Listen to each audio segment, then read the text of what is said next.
During the month of May, we observe Older Americans Month. During this month, we will celebrate the strength of older adults and allow them to have the joy of sharing their life stories with you. Today's interview is with Janice Payne.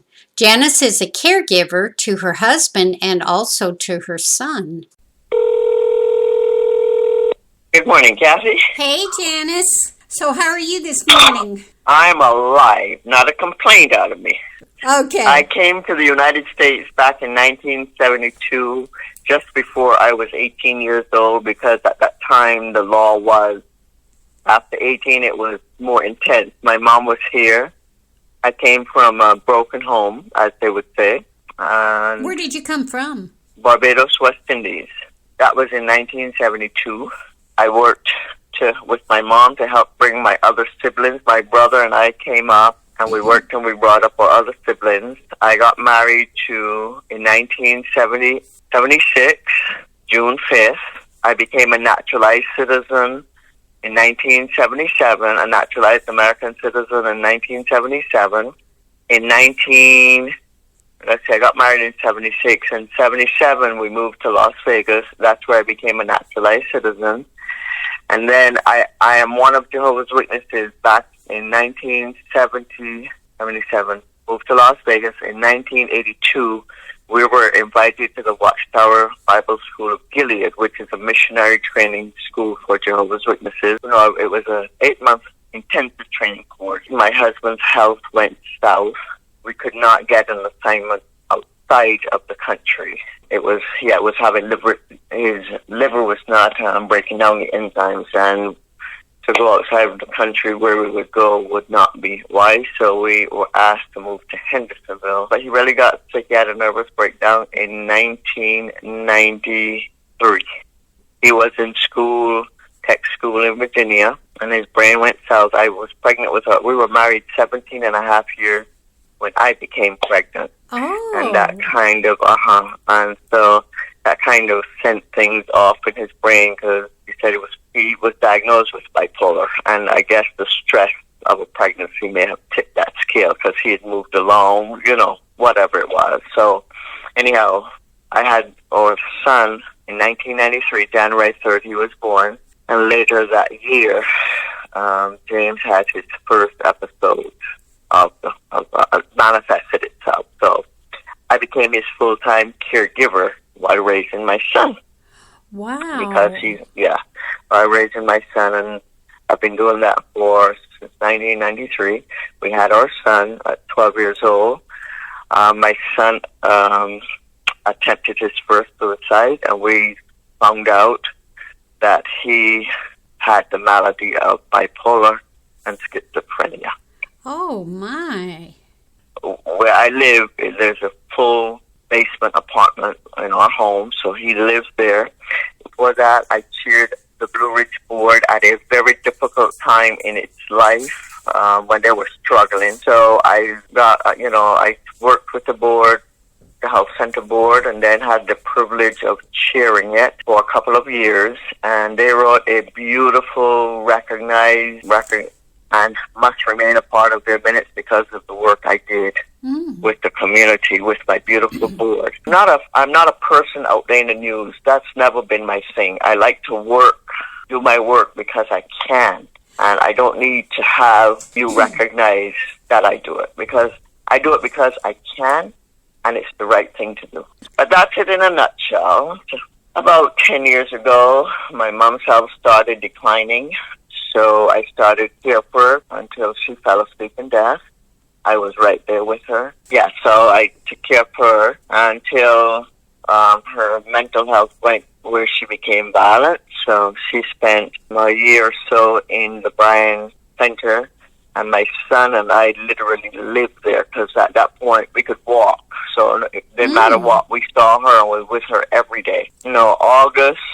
She died August 8th, 2016, 5 days before her 84th birthday. She was born in 1931. So that's, with my mom, that's where Nancy Hogan came in. Nancy showed up at the perfect time, because I'm not Superwoman. But today it's myself, my husband, and I, and anybody else I can help in the community mental illness is a difficult thing to accept and very difficult to work with, and that's his struggle, you know.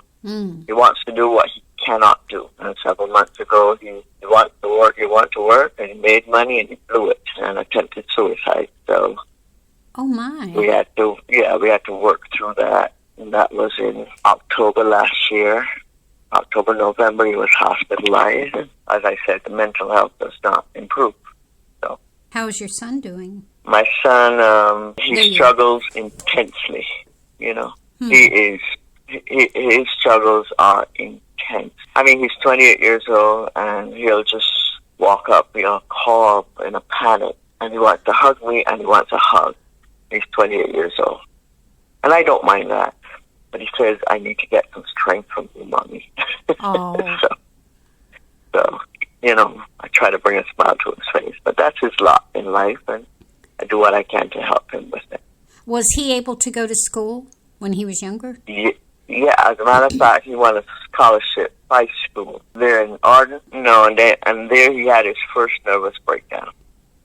Oh, my. So he had to leave that school. So right now, right before COVID started, he was working. He's an acrobatic, and he works with a circus, a private circus. And but that came to a halt when COVID started. So that's an outlet for him. That's a struggle right now because he was traveling and doing the circus work. They were doing performance shows in Asheville and all over, So your son, all his childhood, you knew there was a problem, or you didn't know anything until he... No, he was very quiet. Kathy, he is brilliant. He's a brilliant young man, very creative. He loves working on computers. He builds computers. And he taught himself how to build computers. He built his first computer when he was 12 years old. He loves studying. I'll say to him, the doctor put Dad on such and such a medication, and he'll go research the whole medication, and he can tell you the ins and out of the medicine. Very talented young man, very artistic. Loves the art. He loves to draw. He's very talented young man. And people don't understand the mental illness, so he tends to be a loner, Well, it sounds like your son is a very intelligent young man. Brilliant young man. And, when he was on his way he wanted to go on to Germany to school because we found out, they wanted Americans to come over and go to school. The tuition was free, but there's not that stigma about mental health as there is in the country. And when we had arranged for him to go, my mom got sick. And so he made the decision that he would stay and help me he called my mom his queen, with his grandmother. He wanted to, a couple of years ago, he was in Europe doing his acrobatic stuff, And then COVID came, he was going back and be in Europe and do what he needed to do. And COVID's here, so we're working with that. So has it been pretty rough with him during this time of COVID? Extremely rough because, he's alone anyhow, but he loves his gym. He loves his acrobatic sports and he enjoys doing that. So it's been a struggle for him because he's not a talker, but he loves the association with fellow athletes. I call them athletes, fellow acrobatic, fellow circus performers. That's what it is. So you don't do real estate anymore? On the side. I sell occasionally, but it's not full time. And I'm at the point in my life where I just can't work full time. I never was full-time real estate. I taught real estate I did presentations for the North Carolina Realtors Association. I did a presentation for the National Association of Realtors. I love teaching. So your goal in life right now, I know you're very busy taking care of your husband and your son, but you probably have personal goals that you want to do things. What are goals that you're hoping you can accomplish? Well, I would love to do some more of my speaking. I would love to do that and do some more traveling. Because just before COVID, we were in Europe for 3 weeks. So I love to travel. That was always been my thing. My husband was a teacher for mentally challenged children, and then he got into construction when we moved to Las Vegas. He got into construction, and construction has been his life. You have had to experience your husband and your son both trying to commit suicide. Yes. Well, only you know what that feels like. Do you worry daily that they're going to try it again, or do you think that's kind of in the past, something they... No, it's never in the past. It is never in the past. I can't tell you just how many times I walked through my door. This was my husband's third attempt, unsuccessful, and my son on his 18th birthday, 10 years ago, that was his third attempt. I'm at the point in my life where, like this last time, we found out that James had taken pills and went to bed, and he surprised himself by waking up. Oh, my. So I know what the mental illness does. I've seen the mental illness in action. And so you work with what you have. My son says to me a lot of times, he says, Mommy, I don't want to live. A day does not go by that he does not think, I don't want to live. Tell me about your connection with the Land of Sky. Well, Nancy, she provided me some assistance with caregiving for my mom. And I guess she knew how hard it was. When I met Nancy, I was stressed to the hilt. She was truly a provision from my Creator. And she has helped me through that process by making sure that I got some assistance so I could get some respite. Instead of ending up in a mental institution, I could take some time off what others cared for. My mom, my pops, and my husband. And she's become a very dear, dear, dear lady to me. And I tell her that all the time. Tell people that, and she is an exceptional young woman. Well, she thinks a lot of you also.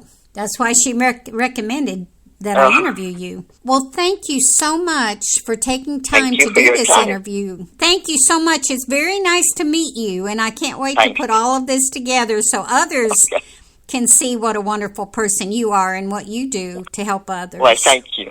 Thank you. All right, thank you. Enjoy the day. Okay, thank you. Bye.